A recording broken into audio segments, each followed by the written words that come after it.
নৌকা ধানের শীষ লাঙ্গল দেখা শেষ, দাড়ি পাল্লা এবার গড়বে বাংলাদেশ। এবং আরেকটা গান যেটা রয়েছে, ভালো লোকে হোক এবার পাল্লা, এই গানের মধ্যে খেলা যে চলছে কোন লেভেলে, এই লাইনটা ছিল মোটামুটি সবচেয়ে ক্যাচি। এবং সাধারণ মানুষের কাছে কিন্তু রাজনীতিটা আসলে একটা খেলা। রাজনীতি আসলে এমন একটা খেলা, যদি কেউ হেরে যায় তাহলে সে হেরেই গেল, কমপ্লিটলি হেরে গেল। গানের মাধ্যমে এই লাইনটা আমরা মানুষের কাছে পৌঁছতে চেয়েছি যে খেলা নানান লেভেলে হচ্ছে। নৌকা ধানের শীষ লাঙ্গল দেখা শেষ, দাড়ি পাল্লা এবার গড়বে বাংলাদেশ। ও ভাই বন্ধু বোন শোনো দিয়া মন, লুটে পুটে সবাই পালালো যখন, দেখেছো তো সব দল বাকি আছে কারা, সত্য ন্যায়ের কথা বলেছিল যারা। নৌকা ধানের শীষ লাঙ্গল দেখা শেষ, দাড়ি পাল্লা এবার গড়বে বাংলাদেশ। এশিয়া পোস্টের গান ও গল্পে এই গানটি এবং দাড়িপাল্লার যে জনপ্রিয় গানগুলো রয়েছে সেগুলোর পেছনের গল্প নিয়ে হাজির আছি আমি, এইচাল বান্না। প্রথমত গানটি আমরা বানিয়েছি ঢাকা 1 আসনের ব্যারিস্টার নজরুল ইসলামের ইলেকশন ক্যাম্পেইনের জন্য। এবং গানটি রিলিজ হওয়ার পর অন্যান্য প্রার্থীরা, যেহেতু গানের মধ্যে আমরা কোনো আসনের নাম উল্লেখ করিনি এবং কোনো প্রার্থীর নাম উল্লেখ করিনি, এটি ধীরে ধীরে সার্বজনীন নির্বাচনের গান হয়ে যায় এবং অন্যান্য প্রার্থীরা ব্যবহার করা শুরু করে। জামাতের যারা ফ্যান ফলোয়ার আছেন তারা ব্যবহার করা শুরু করেন। অন্যান্য দল, বিশেষ করে জামাতের বিপরীতে যে সকল দল আছেন তারাও গানের বিভিন্ন অংশকে, যে দাড়িপাল্লার অংশটুকু বাদ দিয়ে, যেহেতু গানটি তাদের ভালো লেগেছে এবং গানের রিদম, গানের কথা তাদের পছন্দ হয়েছে, তারাও এটাকে ব্যবহার করা শুরু করেছে। টিকটক এবং সোশ্যাল মিডিয়াতে, বিভিন্ন প্ল্যাটফর্মে নানান ধরনের মানুষেরা, আমাদের বোনেরা, আমাদের ভাইয়েরা এবং যারা জনপ্রিয় রয়েছেন তারা সবাই এই গানটিকে ব্যাকগ্রাউন্ডে বাজিয়ে সেটার সাথে মুখ মিলিয়ে বিভিন্ন রকম ভিডিও বানাচ্ছেন। আমরা যখন প্রথম ইলেকশন ক্যাম্পেইনের জন্য রিসার্চের কাজে মাঠে যাই, সাধারণ মানুষের সাথে মিশি, তাদের চিন্তা ভাবনাকে জানার সুযোগ পাই, তখন দেখতে পাই যে মানুষের মধ্যে একটা কথা খুবই জনপ্রিয় এবং ঘুরে ফিরে অনেক জায়গাতে সেই কথাটা সবাই বলছে। সেটা হচ্ছে, আমরা নৌকা দেখেছি, ধানের শীষ দেখেছি, লাঙ্গল দেখেছি, এবার দাড়িপাল্লা দেখতে চাই। সো এই যে কথাটা সাধারণ মানুষের, এই সাধারণ মানুষের কথাটাকেই আমি গানে রূপান্তর করেছি। এখানে আসলে খুব বেশি মুন্সিয়ানা বা অনেক ভেবে চিন্তে এরকম একটা লাইন তৈরি করতে হয়েছে, ব্যাপারটা এমন না। যেহেতু মানুষের কথা, আর মানুষের কথা গান হয়ে গেলে মানুষ ভাবে যে আরে আমার কথাটাই তো আমি শুনতে পাচ্ছি এই গানের লিরিকে, এই কারণে মানুষ হয়তো খুব বেশি পরিমাণে এটাকে পছন্দ করেছেন। জামাত যেহেতু দলীয়ভাবে এটাকে থিম সং হিসেবে ভাবেনি, এটা একটা আনঅফিসিয়াল থিম সং, এবং একই সঙ্গে যেহেতু এটা একজন প্রার্থীর জন্য করা, মৌলিকভাবে জামাতের ওভারঅল ক্যাম্পেইনের জন্য এটা নির্মিত না। কিন্তু জামাত যে স্বপ্নটা দেখে বা যে স্বপ্ন মানুষকে দেখাতে চায়, অথবা সাধারণ মানুষের যে স্বপ্নটা জামাতের কাছে জমা দিতে চায়, এই প্রত্যেকটা জিনিসকে গানের লাইনে লাইনে তুলে ধরার কারণেই আমার ধারণা এটা থিম সংয়ে রূপান্তরিত হয়েছে। গান তো কয়েকটা ছিল। প্রথমত যদি আমরা নৌকা ধানের শীষ লাঙ্গল দেখা শেষ, দাড়িপাল্লা এবার গড়বে বাংলাদেশ, এই গানটার কথায় যাই, তাহলে এটার সবচেয়ে শক্তিশালী লাইন হচ্ছে যে দাড়িপাল্লা এবার গড়বে বাংলাদেশ। কারণ আমরা আসলে বাংলাদেশকে বারবার ভেঙে যেতে দেখেছি। আমরা দেখেছি প্রতিবারই যারা এই ক্ষমতায় আসছেন তারা এটাকে ভেঙে চুরে টুকরো টুকরো করে প্রত্যেকটা ইটকে খুলে খুলে নিয়ে নিজেদের পকেট পরিপূর্ণ করেছেন এবং এই দেশের সম্পদ লুটপাট করে বিদেশে সুইস ব্যাংকে জমা দিয়েছেন, বিদেশে নিজেদের ঘরবাড়ি করেছেন। আমরা জানি যে এই বিগত সরকারের একজনের 300টা হাউস লন্ডনে কেনা হয়েছে। সো এই রকম করে তারা পুরো দেশটাকে লুটে পুটে শেষ করে ফেলেছে।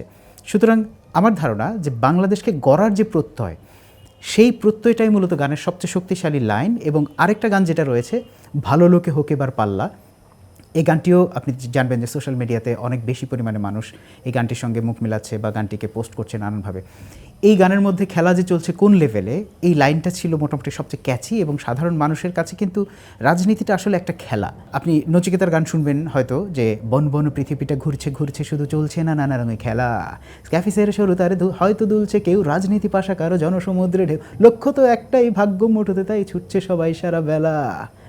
এই গানেও কিন্তু আপনি পাবেন যে রাজনীতি আসলে এমন একটা খেলা, যে খেলায় যদি কেউ হেরে যায় তাহলে সে হেরেই গেল, কমপ্লিটলি হেরে গেল।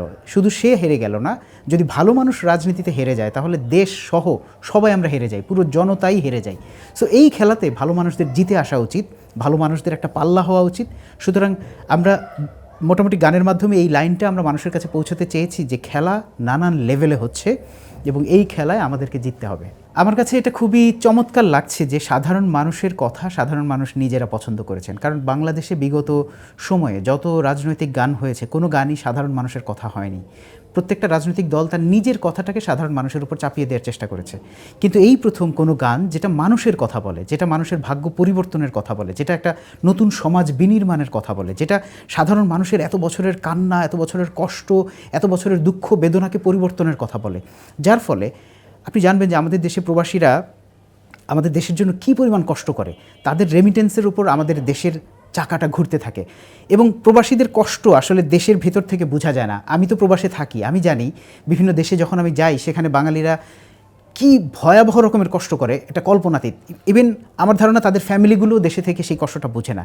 সো যখনই মানুষ পরিবর্তনের একটা সুর পেল এই গানের মধ্যে, বিশেষ করে প্রবাসীরা তাদের কষ্টের কথা, তাদের ভবিষ্যতে একটা সুন্দর বাংলাদেশ তারা যে দেখতে পাবে, এই কথাটা যখন একটা গানে পেয়েছে তখন তারা নিজেরা স্বতঃস্ফূর্তভাবেই এই গানটিকে নিজেদের গান হিসেবে সোশ্যাল মিডিয়াতে নানান প্ল্যাটফর্মে তুলে ধরছে।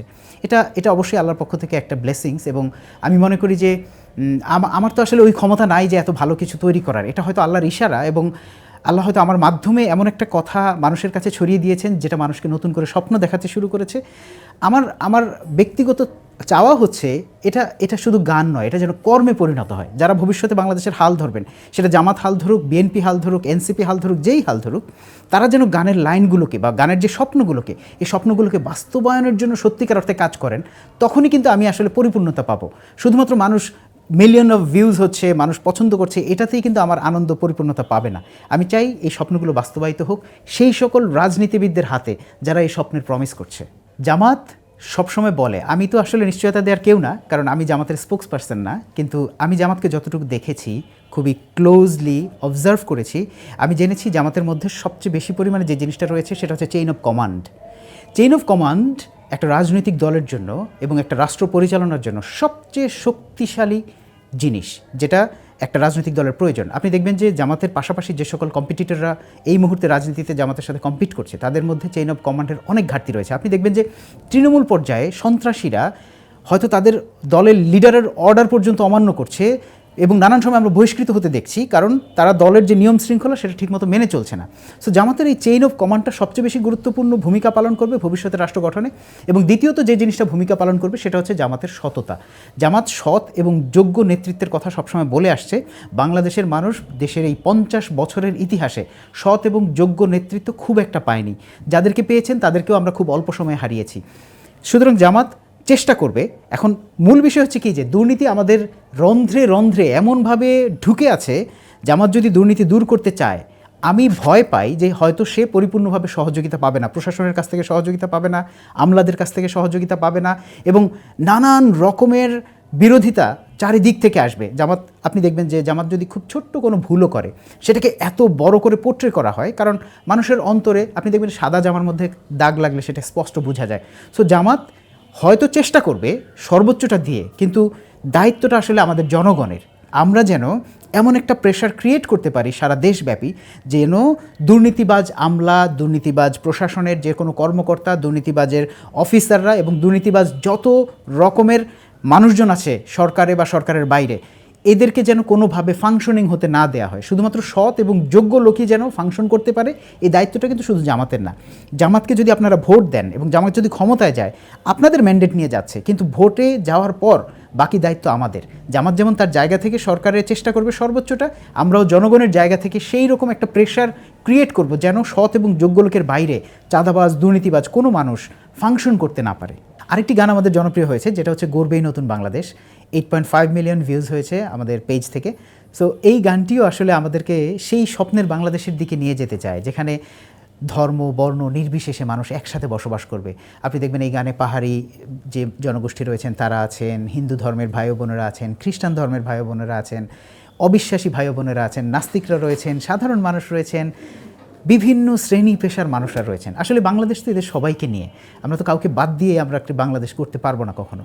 এবং যেই বাংলাদেশটা আসলে আমরা চাই, সেই বাংলাদেশটাই আমরা পোট্রে করেছি মূলত এই গানে। এই গানটির লিরিক আমার লেখা এবং বাংলাদেশেরই একজন শিল্পীর গাওয়া। গানটি সাধারণ মানুষ অনেক বেশি পছন্দ করেছেন এবং রিসেন্টলি অনেক ভিডিওতে আপনারা দেখতে পাবেন যে এই গানটি ব্যাকগ্রাউন্ডে বাজছে।